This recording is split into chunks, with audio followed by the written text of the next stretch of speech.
you guys, I am Reese Roberts, and you have found another great episode of Entertain the Thoughts. So again, we're going to be doing a short episode so I can fit it on IGTV. So if you're on Instagram, please do click my link in bio to find all of my great content. You'll find links to all of my projects, all of my products and services, and also to Entertain the Thought on YouTube and Entertain the Thought on Spotify and Apple Music. So today what we're going to be talking about is affirmations, and I'm very excited to talk to you about this because affirmations are extremely powerful. They operate in the fifth dimension like magic. And this is something I really want us to have a very good and deep understanding about what affirmations are and what they do for us in our attempts to alter reality. Because altering reality is really nothing but altering your perception of the world and how you see things, about how you look at things and how they matter to you. So we're going to keep this, I'm going to try to keep this around 10 to 15 minutes and we'll see how we do. So again, my name is Reese Roberts. Thank you all for joining me. And okay, so here it is. Affirmations. When we do affirmations, the key to it, and I'm going to say this is a trick. I'm going to start with the good stuff first. We have to give our affirmations an activation by empowering them with belief. So the first thing we're going to do is we're going to work towards providing our subconscious mind with evidence, okay? When we are affirming things, and I want you to really come with me in your mind to what an affirmation is. It really is you speaking something that is not yet true. So a lot of times we have an internal sort of moral conflict when the math doesn't really add up when we're speaking affirmations versus what we know to be true. So how we get this to make more sense and how we begin to activate it with magic is we actually have to work towards giving ourselves evidence of truth, because it may not be true just yet, but the more we work towards it, okay, the more we affirm ourselves because we're working for or because we're providing ourselves with evidence of truth, then it becomes more believable. And what I want you to know, very importantly, is that belief is what activates affirmations, okay? When you're affirming things, if it's not true, you can still believe in it because that is what you're working for. And when you understand that you're planning, you're writing, you're meditating, your vision, those things may not be true in your third dimension, but it doesn't require for it to be true in the third dimension for it to be true in the fifth dimension. In your fifth dimension reality, that is your thoughts, your vision, your meditations, your affirmations, your intentions. Those are the things that do not require for a third dimensional reality to reflect what you are affirming in your fifth dimensional world. So there's a great deal of differentiation there that we have to be aware of if we're going to get our affirmations to activate instantly and give us the power behind manifestation that we're looking for. So that's the first thing we want to focus on. The second thing we want to do is make sure we're activating our affirmations by how do I put this? We're going to activate also the subconscious mind by repeating things and by performing rituals every single day. Okay, so what this looks like is if I'm manifesting something into the third dimension, what I first need to know is, first of all, why am I doing this? Why do I want to manifest it? I have to set my intentions, and then I have to ritualistically act on those intentions. I have to act them out if it's going to manifest itself in the third dimension. So what that looks like is I am seeing evidence of the things I wish to manifest because I am working towards these things. And then after that, I'm recognizing that my work is repetitive. My speech, the language I use, it is all repetitive. And I'm allowing myself to believe in what I'm saying because I can see the reasoning, I can see the logic, I can see the work, I can see the evidence. So when I'm repeating my rituals, when I'm repeating the language again, when I'm programming myself, language is programming, writing is programming. That's the reason why we write code. We use a coding language because each platform, which would be dimensions, we live on a third dimensional reality that is binary, okay? And so the language we're using is a binary code. It's a binary writing of a code that allows us to see the effects of what we have programmed in this language. So when we're using language in our affirmations, we have to remember this has to be a ritualistically repetitive action.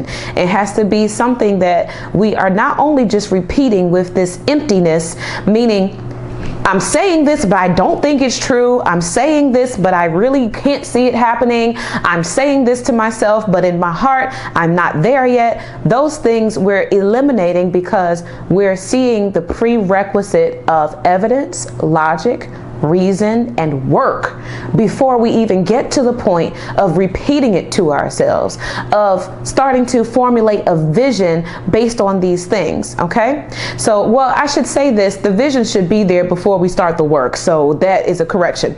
But once we get to the place where we're working to manifest the vision, then it becomes a lot more clear and believable once we get to the step of repetition, okay? And so after that, for us to have an activated sense of attraction, an activated sense of affirmation, what we're going to do is make sure, okay, that we understand universal laws, mechanisms, and principles so that when we are handing it over to God is what a lot of us like to say. But what that means is when we're giving something over to God, what it means is that we are trusting that universal mechanisms, universal technology, universal laws, universal principles, that they are actually working as they should when we have done our part. This is the beautiful piece about co-creation with the universe. It allows you to let go and let God. Do you understand? Universal principles and systems and mechanisms, that is what I look at as God. Universal power.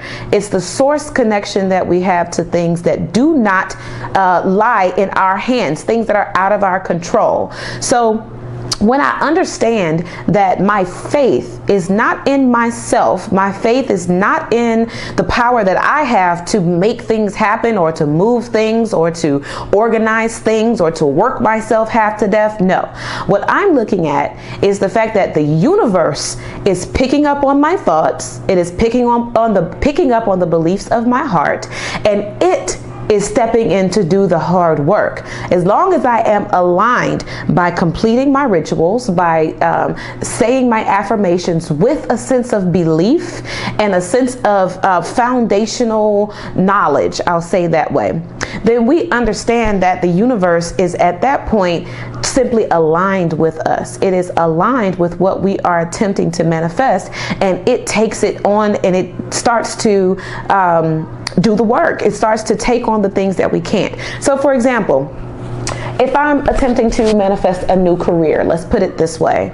If I'm wanting to manifest a new career, I can create a resume. I can get some new skills and experience to put on that resume. I can talk to people, go out networking. I can start to tell people what career I want to be in. I can start to, connect myself, get out there. And I'm going to start affirming. I'm going to start saying, I'm in this new career. I'm in this line of work. I am making this much money. I am this type of manager. I am this type of entrepreneur. But what I will not do is I'm not going to try to control things. I'm not going to try to force myself to meet people. I'm not going to try to force myself or force people to buy or to see my value. I'm not going to try to force anything. All I'm going to do is trust that when I am emitting, because I'm expressing myself a certain way, I'm emitting a certain language to the universe. I'm affirming things. I'm letting people know my value. I'm communicating the frequency that I would like for, to attract to myself. I'll put it that way. Whatever frequency I want to attract to myself, that's what I'm going to emit. And because I understand how the mechanisms of the universe work, then I'm going to allow myself to receive that which I have put out. And I'm going to do that easily because I'm simply aligned with it. It's like jumping in water. You don't have to try hard to get wet when you jumped in the pool. And this is how affirmations work. This is how the universe works when we are allowing ourselves to believe things because we have worked towards that which we believe. Now I'm going to pivot a little bit and give you this in the context of our social environment, our social structures, and the way that we are building a social reality together. Collective consciousness says that if we touch and agree, if we are believing in the same things, and if we are vibrating on the same frequencies, then we should be attracting that which we want to see. So in our collective society, in our collective efforts to make a better society, make a better world, we're looking at a duality. We're looking at a polarized group of people. We're looking at some people who understand the mechanisms of the universe and they do not have any fear. They are not allowing themselves to be followers behind what the general or what the norm is, things that have been normalized in our society. But instead, we have people who are dreaming about a new society, dreaming about a new social structure, dreaming about organizations, dreaming about social entrepreneurship missions and things of that nature. And they're actually working towards those things because they realize it's in their power to affirm and manifest something new. I wish for all of us to take on this type of vision, to take on this type of faith, to take on this type of belief, because when the universal systems and the universal mechanisms come together on our behalf, which they are guaranteed to do, then we don't have to worry anymore about what's going on outside of the visions we've created for ourselves. If we don't wish to be on a system that attempts to control us, that attempts to oppress us, that attempts to program us in ways that we wish not to operate, we don't have to do that. Why? Because we can program ourselves. Why? Because we can work for ourselves. Why? Because we can affirm our own reality. We can create these things in partnership with the universe that says it is way more powerful than the people who are attempting to control us and who are attempting to have this negative impact on how we're evolving. And I want you to know that the people who are in control right now, what they have an appearance of control, they did not get this way overnight. They did not position themselves this way overnight. And we will not do that either. Overnight is extremely, it's not feasible. How do you say that? Malfeasible? But for us, we still have a chance to redirect our energy and to disengage from those things that we wish not to see in our reality and simply engage with the things that we do. So with that being said, I'm going to be making a huge announcement about my platform that's going to be published here soon. And I cannot wait, because this platform is the foundation for social structure. It is the foundation for visionaries to come together, bringing resources and bringing ideas so that they can be missionized in a way that we can engage with things that we wish to see manifest in our society. You can use these same principles, you can use the same theory, the same practice in your personal life as well as in any other area of your existence on this plane. So I would like to see you all tell me what it is that you have as a vision. Tell me in the comments, what do you see for our society and how can you work for it? How can you affirm these things? How can you give yourself the belief that you need in order for everyone else to join in and assist you in our attempts to co-create with the universe? And I need you to know that us being connected and working together is all it takes for co-creation to happen on a massive scale. Okay? I'm talking about massive appeal to everyone when we can all come together as visionaries with our personal resources, our professional resources, and natural resources to come together and say we can do this together in a much, much faster and a much more efficient manner than what we've been seeing. Okay? So my time is up. Thank you all for tuning in. I am Reese Roberts. This is Entertain the Thought. Click my link in bio. Go to reeseroberts.com and find me, y'all. Find me. I will check in with you guys very, very soon. I love you. Peace and blessings.